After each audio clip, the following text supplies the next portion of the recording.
Good evening, everyone. Welcome to Pushing Beyond the Obvious. I'm your host, Mukesh Gupta. Today, I'm back with yet another interesting guest, very good friend of mine, Kuldeep Solanki. So, this is the fifth season of Pushing Beyond the Obvious as a podcast, and this entire season is focused on leadership as a topic. So, with that, Kuldeep, can I ask you to maybe introduce yourself and your career so far? Hey, thanks. Thank you, Mukesh.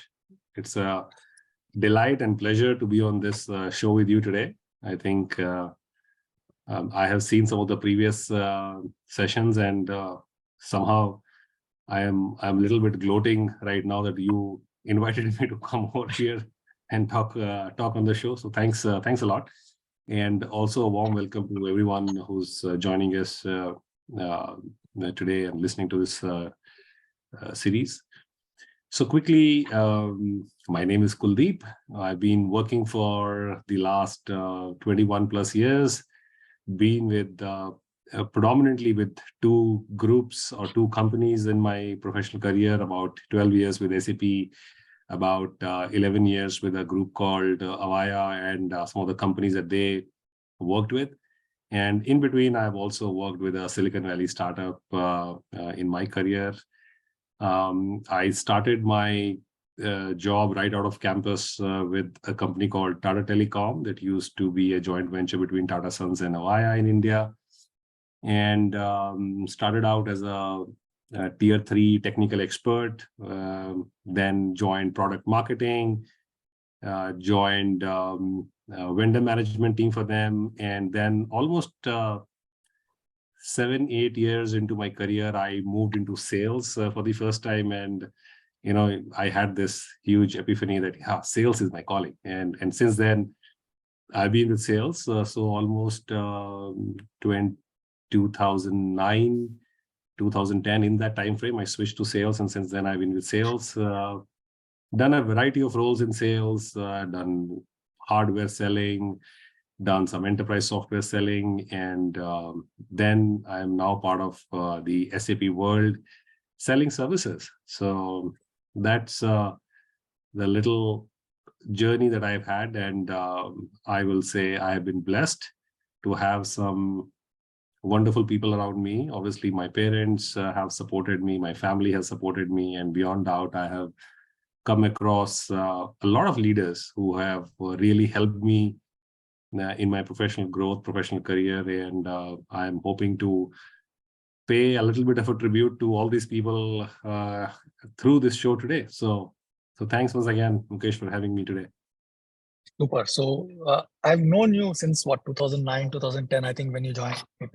And I must say this, I don't know whether I've said this to you on your face before, but I remember distinctly the fact that you were one of the most um, effective salespersons that I have met in a long time. So congratulations on that. And I know that you've won. You've been to the winner circle, which is like the president's award in SAP multiple times. You've won many accolades in your sales career. But I think I just wanted to make sure that I congratulated you on the fantastic job that you've done so far. Thank you. So coming back to, you're welcome. Coming back to leaders, right? So one of the things that I think good leaders that differentiate good leaders with great leaders is the fact that they are able to nurture more leaders within their own organization. So you talking about the fact that you've had leaders in your career who have supported you. So can you just take maybe one or two examples and talk a little bit about how did those leaders nurture your talent and how it benefited you as an individual to kind of grow and bloom into what you have become right now? So thanks, Mukesh. First of all, thank you so much. You have been very kind and generous in your showering so many nice things and saying so many nice things about me. So appreciate that. Very early in my career, when I was in this technical support role, right, it was start of my career. I was fresh graduate out of college. And I'm doing something which was obviously very fulfilling, because I was the highest level of technical support available in the country. And after me, the support tickets would go to predominantly the design team or to the R&D team, as we used to call it in that setup. Now, I think I was doing okay in my job, and can't complain. My manager appreciated me and everything was going good for me. And then there was a gentleman who used to work in that company, and I love and adore him for his leadership. His name is Amit Mehta. And Amit Mehta, got into one of the escalations that the customer had raised as an executive sponsor. And I was the ticket handler at the country level for that particular ticket. And I got to interact with him. I finally resolved the ticket. And the funny part is that the ticket that I resolved wasn't a technical ticket at all. It was an operational issue. And I flew down to the customer site, spent about 2-3 days with them, helped them understand that, it's not a technical issue that we are trying to resolve. It's an operational issue. And probably I did a very, very high level training for their managers, and told them to percolate it down to the team, presented the whole case back to the CEO, right? And obviously Amit Mehta was across this whole story. And when I came back to my office and I met Amit, his first question to me was, Kuldeep, I think you are you're not in the right job. We need to change your job, right? You need to be out there in the field, probably helping the sales team, or probably helping the teams do things bigger, better. But probably we are not being just to your caliber, your whatever you can do for us as an organization. So what do you think? Imagine I'm a college grad, maybe 2.5 years out of college. I had no head or tail of what he was talking, but I somehow admired that person, and I believed in what he said, because he said it with so much of conviction. And I said, Amit, I'm not sure what you're saying, but I trust you, and tell me what you expect me to do. He said, come join my team. My team does the same work that you do, but we do it in the field. We do and help the sales team. We are the product owners of these particular set of products, and why don't you join me in my team? You will report directly to me. And that kind of flipped me out of a technical role. And and I can probably speak for next couple of hours, giving you all the good things about Amit Mehta. I think he's a phenomenal leader, mentor. Anybody and everybody who's ever worked with him, I think, will say the same thing what I'm saying. I remember there were 3 of us initially in Amit's team, and his only charter was to how does he help us groom, how does he help us mentor, how does he help us take bigger, better responsibilities, and obviously help our customers and help our company, right? That has been one huge, I will say, pivot in my career very early. And somebody literally handhold me and said, let's do something else, and got me into what we used to call in the older company a partial customer facing role. And I started to get this feel of what does it feel to be in front of the customer before you're selling something, right? You're positioning your products, you're talking about the qualities of it, how do they differentiate, what's good. And I came from a little bit of a technical background where I understood the products a little bit more technically, right? And I could then join the pre-sales team in demos and do a few more things with them. And that's how I kind of moved out. And if you ask me, how does a real leader help someone, then I think Amit Mehta is one personified example of what a good leader, mentor, coach can be like, who really looks around, looks for the talent, sees what's best for them, what's best for the company, what's best for the customers we are serving, and tries to make a, what we call now demand supply match, right? Interesting. So I remember something similar to this happened to me when I was working for Saint-Gobain Glass. I was in the logistics, customer service, and production planning department, and um, my wife just got pregnant, and I needed additional salary. So I started looking around for a different job. I got a job offer at Standard Chartered Bank, and I resigned from my company. And that's when my then manager, he told the national sales manager, saying that, I have this guy who is genuinely worth more than what we are paying him, and he's now looking to exit the company. I think we should retain him.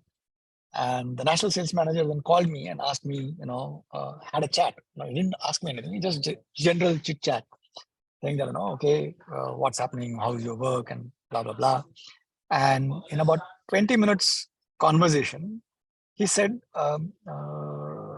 you are not supposed to be behind the desk in front of a monitor. You are designed to be in front of the customer. So I'm willing to offer you a regional manager role. Would you like to take it? And they offered me Jammu as a territory. Wow. And I said, I'm sorry, Jammu is just too far for me. So I will not take Jammu as a territory. So then they said, okay, where are you from? And I told him I'm from Rajasthan. He said, okay, I'll give you your home territory. So I'll give you Rajasthan as a territory. You go and do well. Now, it came with its own challenges. I knew what the challenges were because there is a huge glass manufacturing factory right in Rajasthan, which means that, if a dealer ordered something, he could get the delivery of the product the next day. Yeah. Whereas the factory that Saint-Gobain Glass had was in Sriperumbudur in Chennai. Wow. So if someone orders, it would take 4 weeks for the material to come. So which meant that Saint-Gobain Glass never had any market share in that particular market ever. So I told him that, how do you expect me to do my numbers given that the situation is this? And all he said was that I trust that you can do your numbers. I believe in you. And that belief, just like Amit gave you the belief, actually helped me. I did that role for about a year and a half.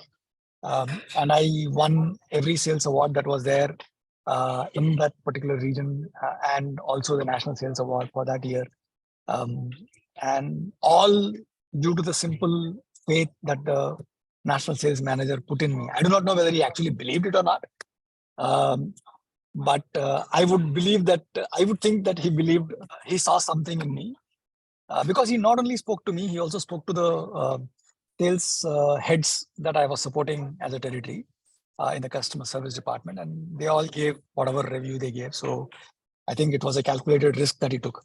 But I think it is an important point. The level of expectations that leaders set of their people is the limiting factor for what that particular person can achieve. So if you, as a leader, if you set the benchmark too low, people tend to stop there.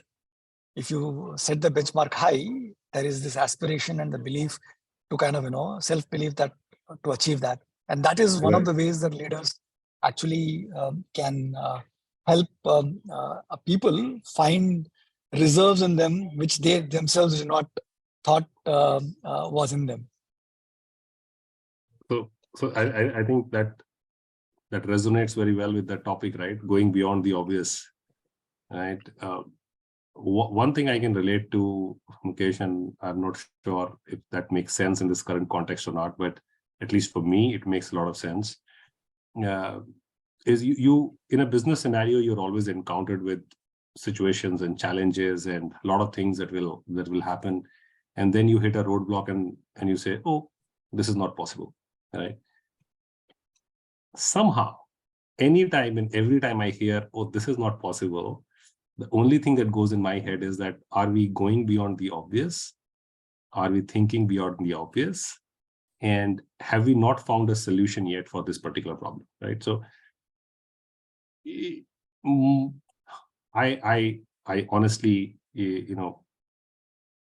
have so many examples where you get stuck and then you ponder over it, you go to people, you go to your seniors, you go to some other folks, you go to someone you keep debating on that topic, and then you arrive at, okay, yeah, there is a way to come out with a solution for this particular problem.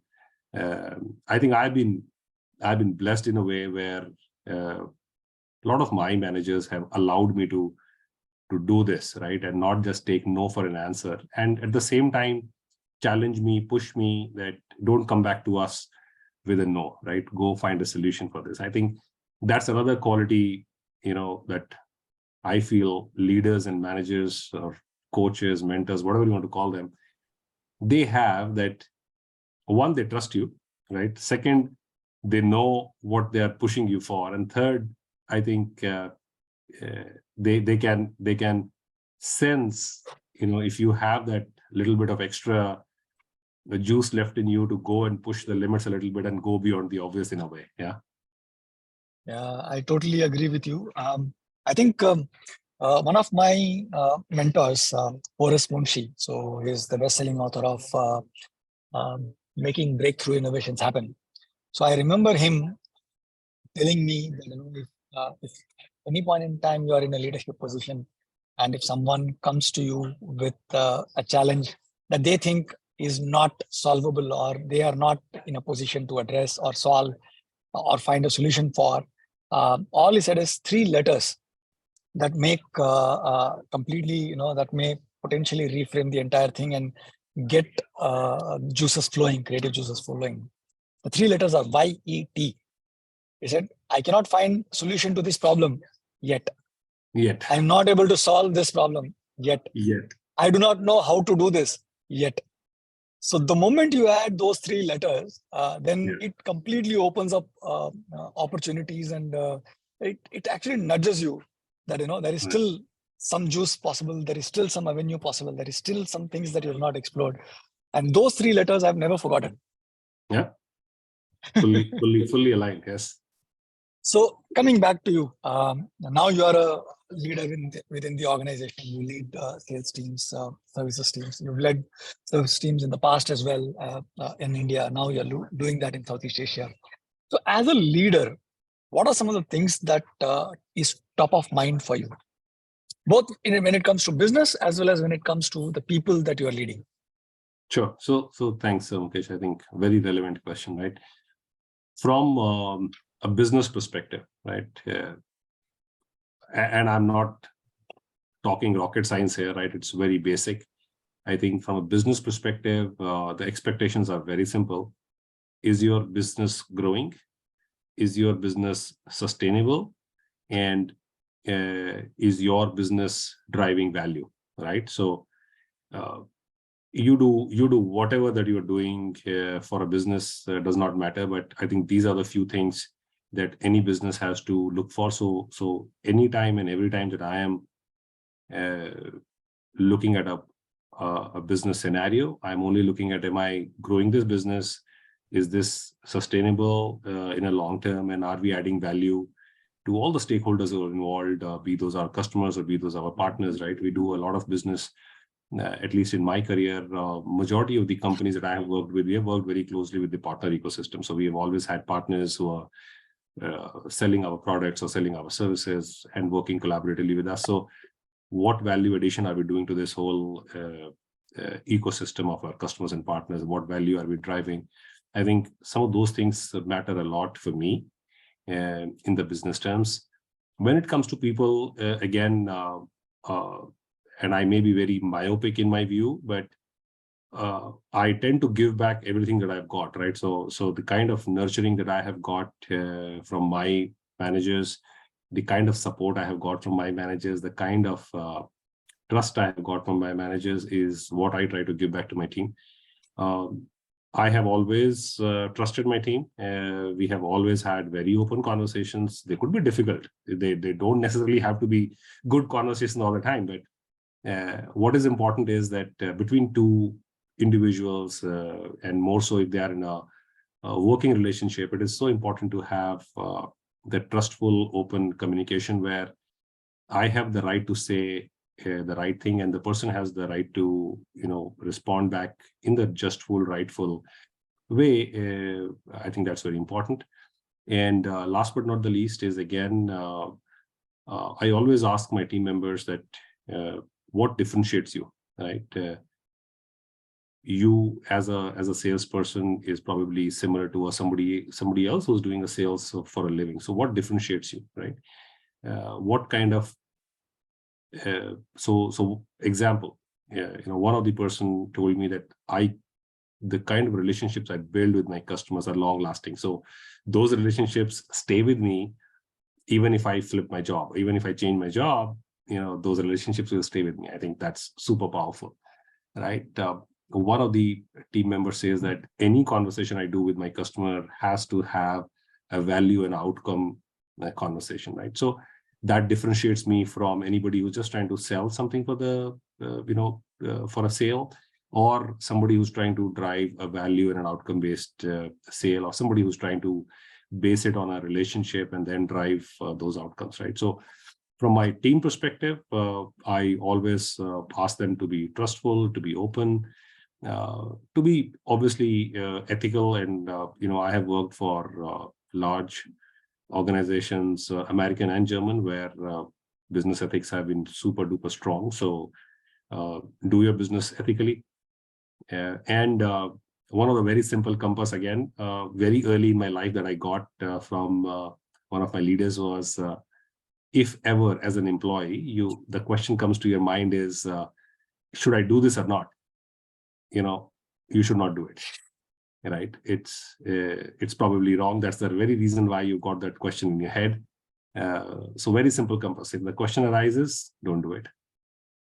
And for my teams, the autonomy is important. I have enjoyed autonomy, and I give a lot of autonomy to my team to run their business the way they want to run it. And I think those have been some of my guiding principles, right?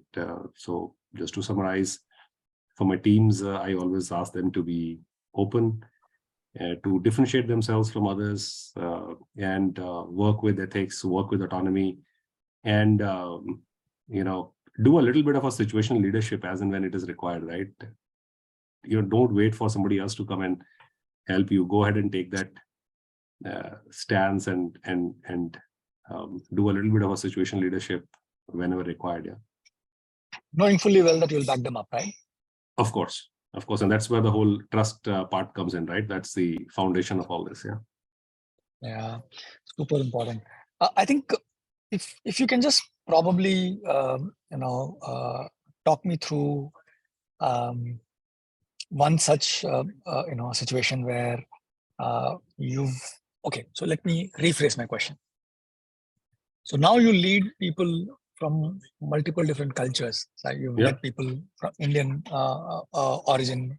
You've led people in Southeast Asia who come from very, very different cultures.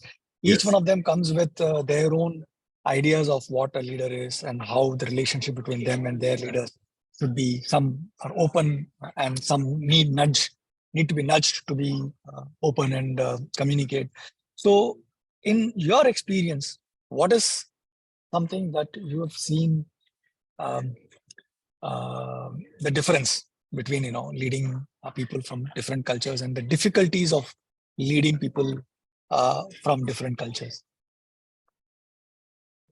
So very apt and very relevant to me specifically. Okay. I lived in India for a very long time, and then about 2 years back, I joined the Southeast Asia business, and I moved to Singapore. And I was like, oh yeah, I've had a decent, successful career in India. Southeast Asia is not going to be challenging for me.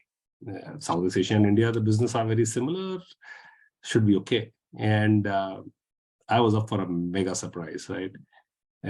What I didn't realize is that Southeast Asia is a melting pot of cultures. There are so many cultures, so rich, so vibrant, right? And there's a rhythm to the business. There's a rhythm to cultural nuances in all these countries that are part of Southeast Asia, be it Singapore, Malaysia, Thailand, Indonesia, Philippines, right? Vietnam, whatever you may say. And honestly, candid admission, I struggled. Okay. it may be because I came with a preconceived notion that it's very similar to India, and it wasn't, and that was a big shock for me. Or maybe I didn't gauge it properly. But that's exactly where I had the opportunity to do a little bit of a research and read up a little bit. And then I ended up doing a course with Professor Erin Myers. She runs a program called Leading Across Borders and Cultures, and she has been researching on this topic for past 20 years. And, again, she is amazing. If you ever get a chance, anyone, probably Google her. She's the Look up some same of her lady who talks. wrote the book, The Culture Code, right? Yes, the culture map. Yeah, the culture map. Yeah. So she is now a professor with NCR, and she runs this program called Leading Across Borders and Cultures. And I decided to go and attend that program. It was a most amazing, eye-opening program for me. And it kind of helps you realize that how the culture nuances and how the different countries operate, right? Very simple example I can give you is communication, right? Within Southeast Asia, there are countries who do what Professor Erin Myers calls high context communication or low context communication, right? You want to be straightforward and you just want to mention the topics in bullet points, or you want to give a little bit of a narrative and you want to give a little bit of a story, you want to give a little bit of background, and then you want to come to the point, right? So low context and high context communication. Within Southeast Asia, the countries have a variety of communication styles ranging between low context and high context, right? So you don't see that difference when you're outside, but once you get in, that's when you start seeing difference. Now, if you are able to realize that there are all these different nuances in the environment that you operate, I think that kind of helps you address the problem statement one, right? Now you know there's a problem and you want to address it, right? And then the second part is, okay, how do you address the problem? Obviously, it is also a little bit of a practice and a little bit of a research, little bit of a deliberate attempt to learn more and more about the cultures, the way of doing business, and that kind of helps you then manage your teams. And today, I work with my colleagues all across Southeast Asia with all different cultural background, all different countries, right? And I now have a newfound sense of realization that how do you communicate? How do you handle conflict? How do you give feedback? How do you look at the leadership styles in all these different countries? And then you try and mold yourself when you're talking to your own team members or your extended team members, or even for that matter, your customers and partners in these countries, right? So I think that realization is important. At the same time, once you realize that, okay, we don't know it all, so you go, you find help, either do self-study or find some guided study, but learn and understand and appreciate all these beautiful cultures and nuances that are around you. I think I come from India, right? And I'm an absolute foodie, and I can tell you all different kind of spices are what make any dish tastier than what normally it could taste, right? So you add more spices and it gives a different flavor. Interesting. So, just kind of, following up on that, what has been the most difficult thing that you've had to do as a leader? And how did you go about doing that? That's a tough one. In my professional career, in the past 22 years, there have been situations where somebody is not doing well in their job in my team, right? And having that performance conversation is probably the hardest, right? Because we all know that the person that I'm speaking to also has responsibilities. They may have family responsibilities, or they may have some other kind of responsibilities that they're fulfilling. And we are now telling that person that, okay, there is something that is not working out here, right? And that kind of a conversation, I think, is super difficult. But what again has helped me, specifically in some of those difficult situations, as and when they have arrived in my life, Mukesh, is one, that you build that relationship on the foundation of trust with your team, right? And second, the more you keep it factual, the easier it is to have that conversation. Okay, although India is a high context communication environment, right, where there's a lot of context you can do, but I think in a difficult conversation, at least I personally pivot to more facts, and that kind of makes at least me to communicate that conversation or have that point across much more easily. So again, I'm no authority to say what is right, what is wrong, but I can tell you what works for me. And some of those difficult conversations, I think I have had. At the same time, there have been instances where I may be in a difficult spot. I may have done something that was not expected of me, or and then I'm getting feedback. I also have this topic that I discussed with my team, that how do you receive feedback, right? How anybody who's giving you feedback, I think, is golden nuggets. So we should take that and see how other people are seeing things from their perspective, right? So again, there is no right or wrong here. It is about seeing the things from a different lens and a different perspective. So if there are situations where somebody is giving you feedback, please take it, right? And introspect and retrospect, see where that feedback is coming from. And if there is one person who's seeing it that way, maybe there are others who are also seeing it that way, right? So at times we only see the world from our perspective, and we forget that there are billions of people who are having a perspective differently, right? So it's, I think, appreciate the feedback, take the feedback, and try to look for different perspectives, is also something that I see when somebody gives me feedback, which may not necessarily be a very positive feedback, right? So those are some of the difficult things that happen to me and how I handle them. Yeah. So it reminds me of a conversation I had with a friend of mine some time back. We were talking about feedback, and he told me that when someone is giving you some kind of feedback, positive, negative, doesn't matter what kind, but if they are giving you feedback, it is like they giving you the key to a gold mine. Now there will be gold there, and there will be all sorts of other nonsense items also be there. So it is your responsibility to look at what is the gold and take it and leave everything behind. So there is always some gold there. It's not possible that there is no gold there. The point is, you look for it, you pick the gold, which is relevant, which is what you need to take, and leave the rest behind. And that's something that always has stayed with me when it comes to feedback. So whatever works for you, whatever is relevant, what you think can actually help you become a better person or a better version of yourself, you take and adopt, and the rest you kind of say thank you and move on.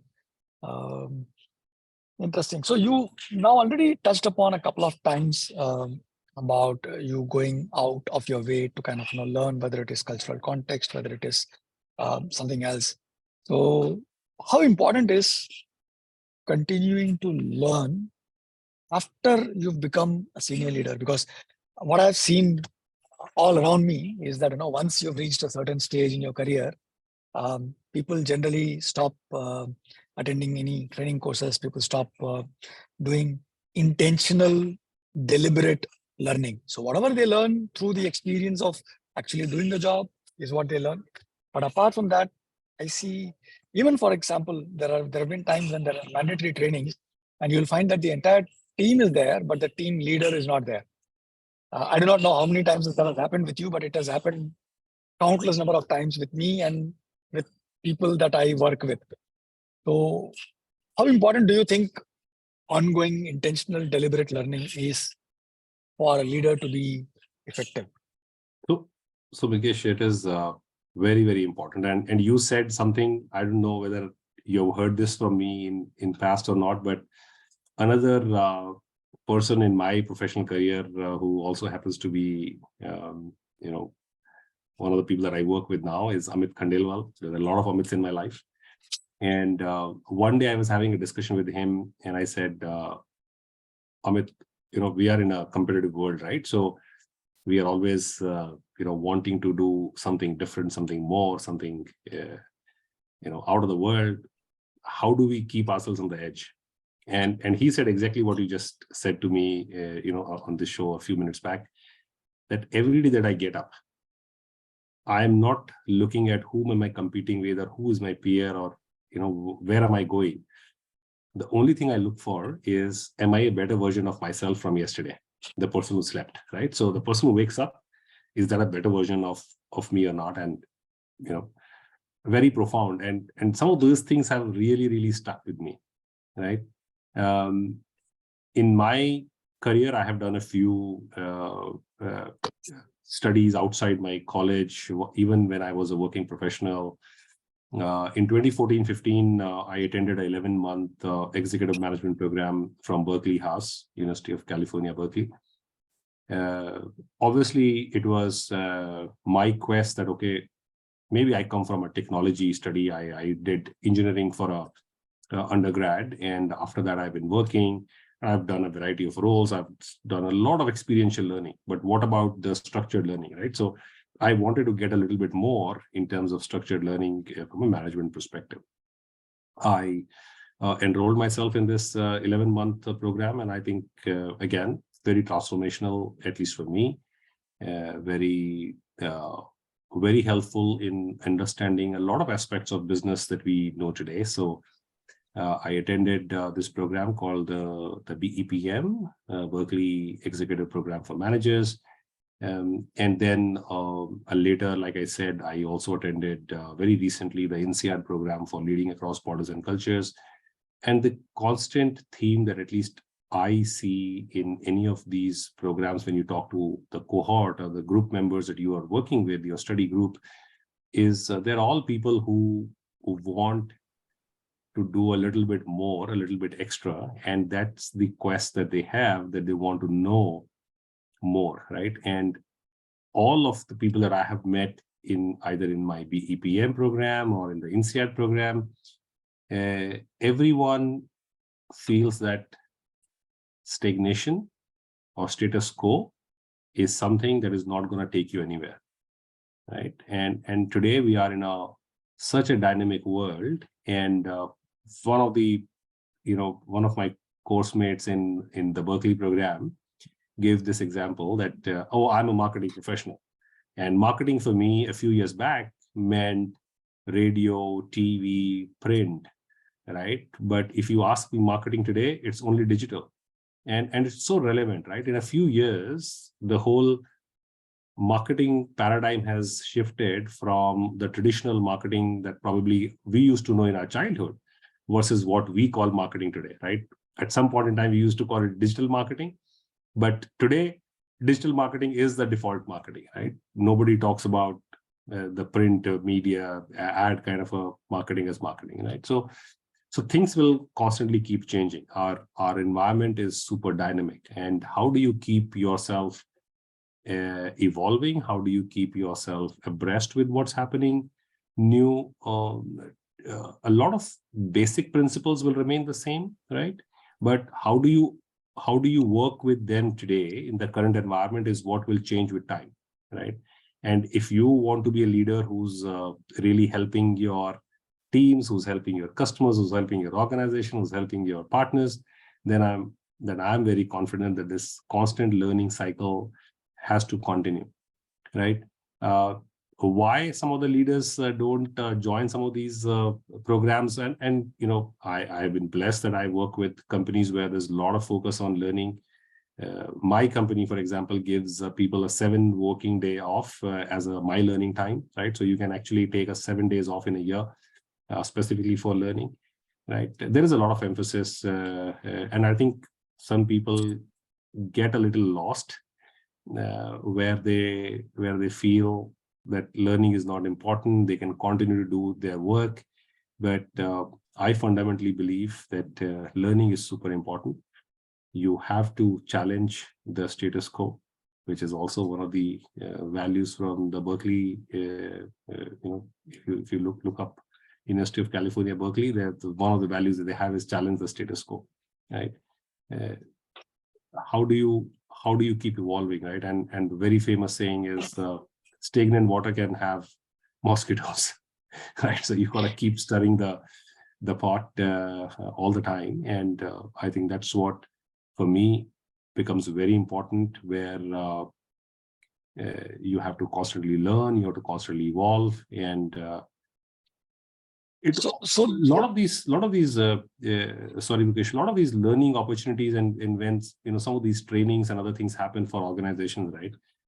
I personally also see that as a bonding space for you with other colleagues and your team members, if everybody is involved, right? So, and you get to see maybe at times a different side of their personality and a different perspective from them, right? So I encourage everyone, whosoever is listening and whosoever wants to follow this, that as a leader, if you have a team, then if there are opportunities for you to participate in any of the learning programs that your company is organizing, do that as a group. It will be an amazing experience. I can guarantee you that. Yeah. Sorry, Mukesh, you were saying something.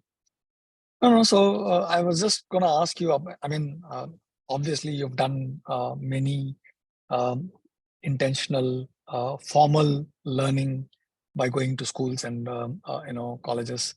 Now, apart from that, on a day-to-day basis, what is your approach to learning? So simple, right? Anyone else? Yeah. So simple.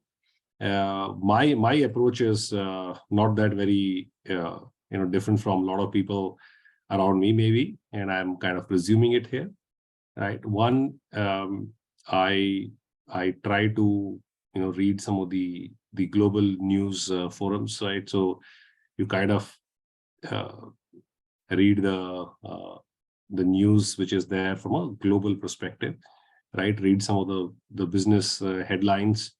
I may not have time to go in depth into a lot of these news articles. So maybe I read some, but at least I try to glance through whatever is happening in the world and the geopolitical situation or the business scenarios across the world. The second thing that I do is whenever I get an opportunity to speak with leaders in my company, I make sure that I get a couple of minutes of the time and discuss anything, right, beyond the very obvious work related stuff. Ask them for some knowledge nuggets. How did they go about certain situations? What did they do? I think that also helps me learn a lot from some of the people who have achieved fantastic professional heights in my organization, and I get to meet them, right? So there are this is no paid promo, but one of my favorite FM channels in Singapore, where I live now, is Money FM. I think it's a very informative channel. It gives you a lot of perspective in the business world, what's happening, and they kind of bring a lot of global perspective to what's going on. They keep bringing a lot of experts on their shows, and there's relatively less music, more content, more information. I think they really help me keep abreast with a little bit of a global scenario on what's happening around the globe. Yeah. Superb. So I think for me, when it comes to learning, I read a lot. In fact, I have blocked an hour on my work calendar, which is primarily for me to read. I have about 150 blogs that I follow. On any given day, there are about 100 posts that come on it. I skim through all of them, but I pick 8 to 10 blogs that I actually go out and read every single day. I synthesize and try and write when possible, when I have the time, about what I've learned, what insights I've gained since the last time I wrote. That's my way of processing. And Money FM is a good point. I mean, I've never had the chance to listen to that. Now I will go back home and listen to Money FM today. Um, so one of the things that I am right now thinking deeply about, Kuldeep, is how, as leaders, how do we live a balanced life? And when I talk about balanced life, I mean healthy, wealthy, and wise. So when I say wise, I mean when I say healthy, physically, emotionally healthy. When I say wealthy, I mean financially, relationally, and when I say wise, I mean practically as well as spiritually. And this requires us to not only balance our work. I mean, work contributes to a lot of these things, but outside of work also there is a need for us to kind of have a life outside of work and kind of balance all of these things out. So what, number one, first question is, do you have that balance? If yes, what do you do to achieve that balance? Not a good question for me. I don't think I can claim I have balance. Maybe there's a little bit of an imbalance, but let me start with something else. Okay, take 24 hours of your life. Look at the number of hours you are awake, right? Look at the number of hours that once you're awake that you spend on your work life, and then you look at the number of hours that you spend on everything else, right? And then on everything else you start bifurcating them on personal development, on family, on kids, on hobbies, on health, on sports, or whatever, right? If I plot that for myself, it will be super skewed towards the time that I spend in office or for office, right?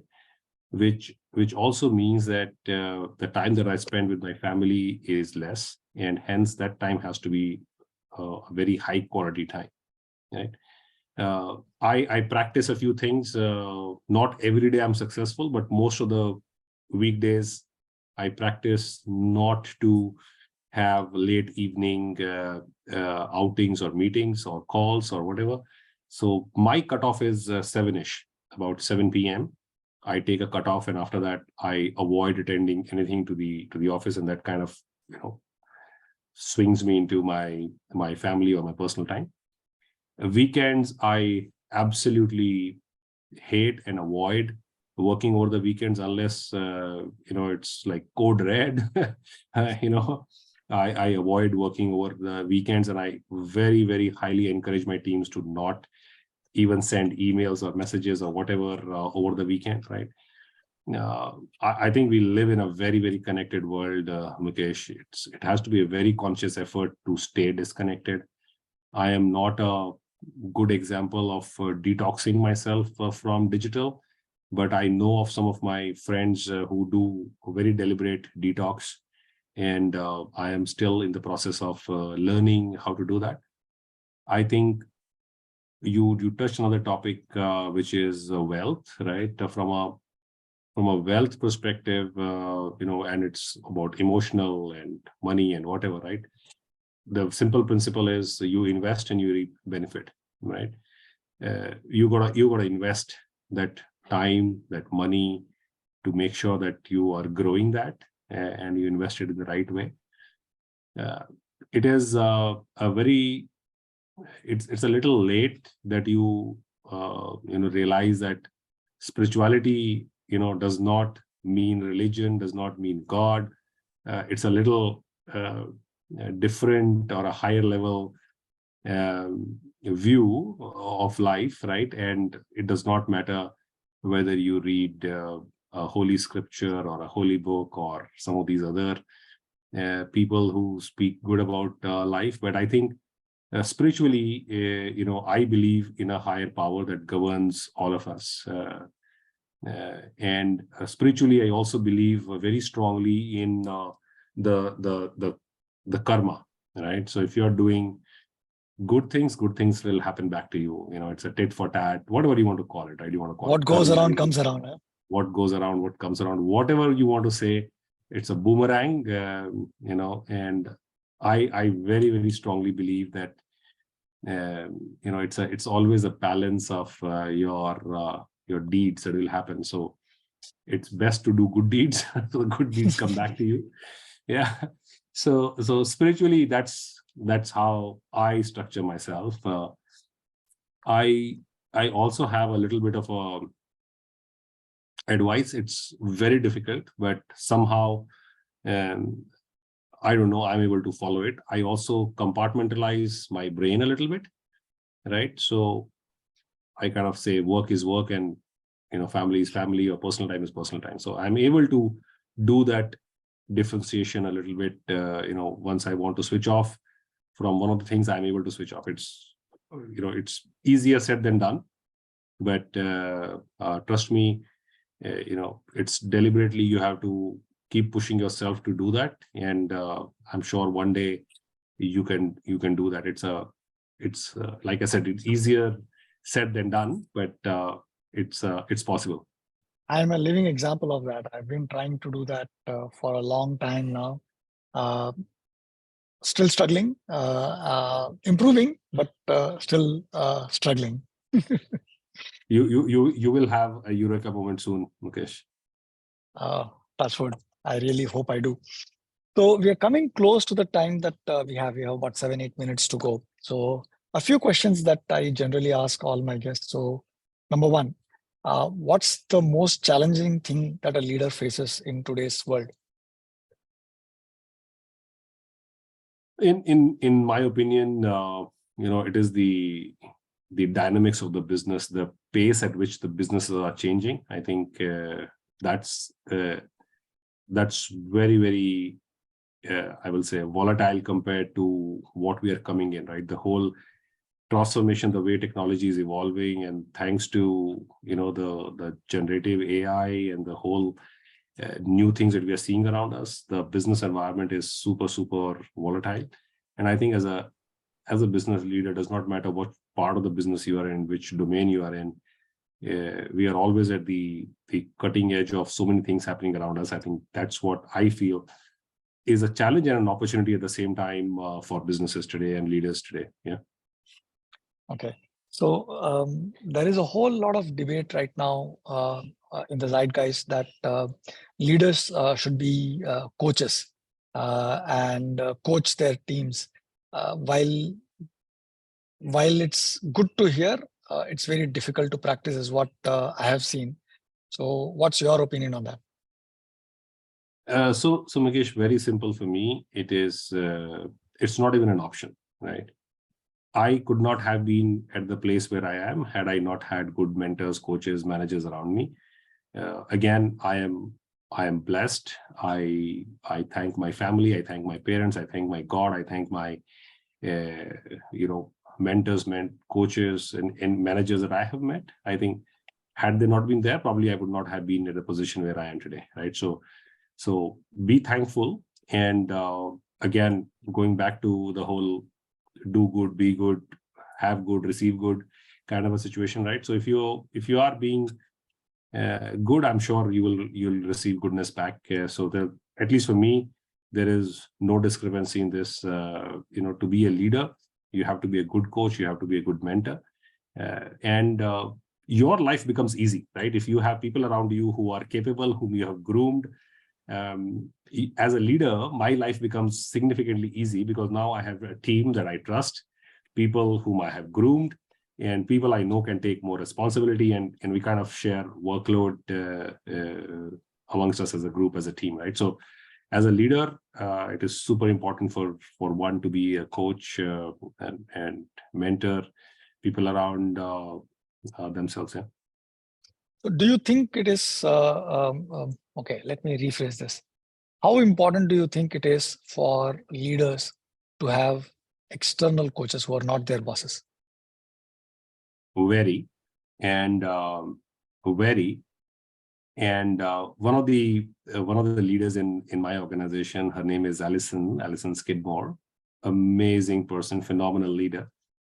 And she uses a phrase called, if the companies have a board of directors, right? If you look at any big, small, mid-sized company, doesn't matter. If a company needs a board of directors to to put them on the right path of growth and whatever, right? Then how come we as individuals think that we can just have one mentor, a line manager as one of the coach, and probably that will be good enough for us, right? So I think very profound analogy that Alison made here in one of the sessions that I was discussing something with her. I think we also need to have a board of mentors, right? Somebody could be good in people aspects. Somebody could be good in handling difficult conversations. Somebody could be good in sales. Somebody could be good in a variety of other areas of the business that you are operating in, or somebody has a fantastic work-life balance. Somebody is a fitness freak. You don't necessarily need to have mentor within work, first of all. Second, you necessarily don't need to have just one mentor. So I think you need to figure out what's the right balance for you, and you need to have, what Alison says, a board of mentors, just like a board of directors for organizations. Yeah, that's my way of looking at it. Yeah. One leadership advice that you think has served you the best? A lot of them. If I have to pick one, I think what Amit Khandelwal said to me several years ago, that every day when I get up, I want to be a better version of myself that slept. I think that's a very, very simple advice, and I'm sorry, it may not be a leadership advice, but it's a very simple advice that you can apply to any part of your life. It does not matter leadership or whatever else. But I think leading with empathy, understanding your team, understanding the environment you're operating in, and I think being a better version of yourself every day. I think that's the simplest of one advice I can share. Yeah. So one leadership myth that frustrates you and angers you? You have to be, you have to shout at your team, or you have to, kind of be angry at your team. I somehow, a lot of people feel that, oh, you can be, you can speak to them rudely or whatever, that kind of, do a tough conversation with your team most of the times, have a, as they say, have a straight face when you talk to your team. I don't agree to any of those. I probably think those are myths, or they are from way back in past. They don't mean anything to me. So last question before we end our conversation. The show is called Pushing Beyond the Obvious. So what is one thing that is so obvious to you that people miss all the time and it makes you go, I think I've been in a sales role, okay, and one of the constant struggles that I have when I talk to various different team members is, and this is one very, very basic question that I ask them all the time, and that really makes me at times go that it is so obvious, right? The question is, and for everyone who's into sales or from a sales background, probably they will relate to it much faster than anyone else. Are you selling, or the customer is buying? Right? It's very obvious in every situation, whether you're, and by the way, I didn't say this. Again, one of the interesting and very emphatic leaders that I got to work with, Devdeep Sen Gupta, used to ask us this question: are you selling, or the customer is buying? Right? So that, I think, is so profound. And in a sales role, that in a sales leadership role, I always keep asking this thing that, it's so obvious, right? Are you selling, or somebody's buying, right? So there's a huge difference in these scenarios, and that kind of makes me go, ugh. When they don't know the answer, right? When they don't know the answer, yeah. Yeah. Super. Thank you so much, Kuldeep, for your time and sharing your experience and insight with us. I think it was really wonderful talking to you, getting to know you a little bit better, even though we've known each other for 12 years. So this 1 hour has actually made me realize how much more depth you have. So thank you so much for your insights and experiences with us. Hey, thank you, Mukesh. Once again, it's a wonderful to know you as a friend, as a person, as a colleague, and I think this was equally interesting for me to do this conversation with you here today. And thanks once again for inviting me. And I wish you continued success with your show going forward. Yeah. Same to you. Same to you.